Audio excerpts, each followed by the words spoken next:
Rivalries, as all sports fans know, are the bedrock and the foundation of every major competitive soccer league, every competitive sport, really, in the world.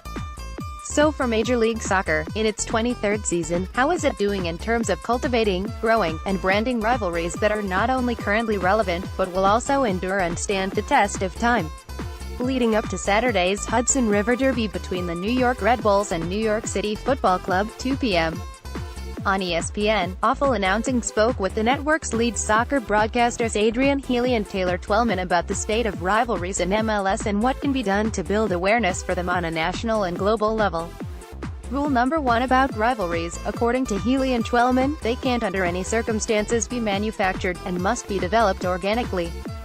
I find that MLS at times wants to jumpstart something so quickly by naming a rivalry or calling a rivalry, Twellman told Awful Announcing. Healy remembers the first 15 years of MLS, when the league did try to manufacture rivalries, to little success. The league knew how important rivalries were for the sport, he said, and tried to artificially develop some, which just doesn't work. It doesn't. I'm sorry. They used to trump up Dallas against Chicago, I mean, for God's sake. Healy told Awful Announcing. What was that, the Brimstone Cup, or something? It's like, no, that's not it. Toronto against Columbus, that's not right. Twellman remembers when Chivas USA came into the Los Angeles market for the 2005 season and shared a stadium with the LA Galaxy, but never had enough sustained success to really generate anything more than a superficial rivalry with the Galaxy. There has to be a reason for them, whether it's based in geography or history or culture. Healy said. All of those things go into making a rivalry. But now, Healy said, the state of the league in terms of rivalries is a lot better than it once was, and it's at a point where the league has 3 or 4 really big rivalries that don't have the history as others around the world do, but what they do have is authenticity. This New York rivalry has been genuine right from day one. Healy said. There's some real animosity between the two sets of supporters, there's different philosophies, there's the basic difference of color, red and blue. It's a fascinating rivalry to me, this one. And it felt real to me right from day one. Twellman disagrees with Healy to a point, saying that the rivalry was really ignited on May 21, 2016, when the Red Bulls registered a 7-0 thumping of NYCFC at Yankee Stadium. But the pendulum has swung the other way since that match, with NYCFC picking up 3 wins and a draw in the last 5 MLS regular season meetings between the clubs. This game easily, in my opinion, this year is the peak of this rivalry, because finally New York City has their feet under them and they have a plan of action. Twellman said. Every coach, every player, every personnel in this league, when they circle the schedule and say, what games am I gonna watch, that's not my team's games, New York is one of them.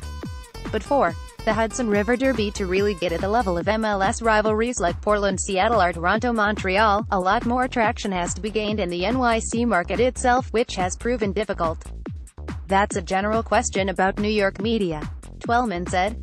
I think when you look at New York media, and I've raised this question all the time, it's not as if the New York Red Bulls haven't been that successful, and yet what page are they in the New York Post or the New York Times? So the Red Bulls and NYC's biggest battle, Twellman said, is being relevant relative to the Yankees, Knicks, Giants, Rangers, and all the other long-entrenched teams in the city. I think winning is the key. Twellman said. New York loves a winner, and when they win and do it with stars, you have that. The Portland-Seattle rivalry escalated even further, Twellman said, when the two teams won their first respective MLS Cups in consecutive years in 2015 and 2016. Their 100th meeting all-time will be broadcast on ESPN on May 13th.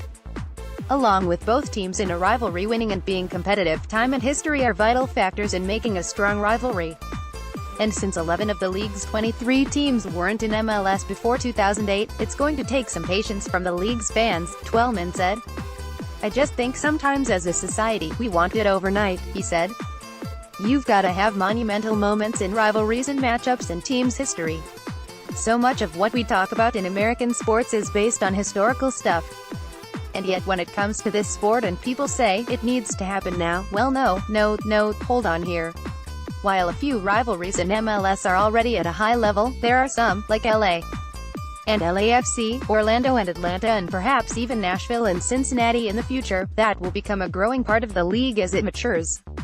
Even though NYCFC is only in its 4th season, Twellman noted that it didn't take very long for its rivalry with the Red Bulls to get towards the top of the league.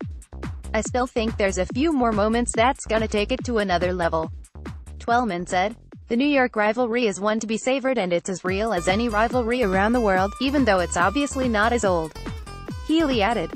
So, while MLS obviously still has a long way to go in terms of getting its rivalries to rival the classic matchups around the world, Healy thinks that the league is headed in the right direction.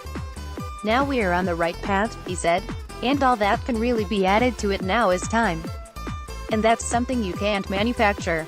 WWE Backlash does not feel like a major show at all.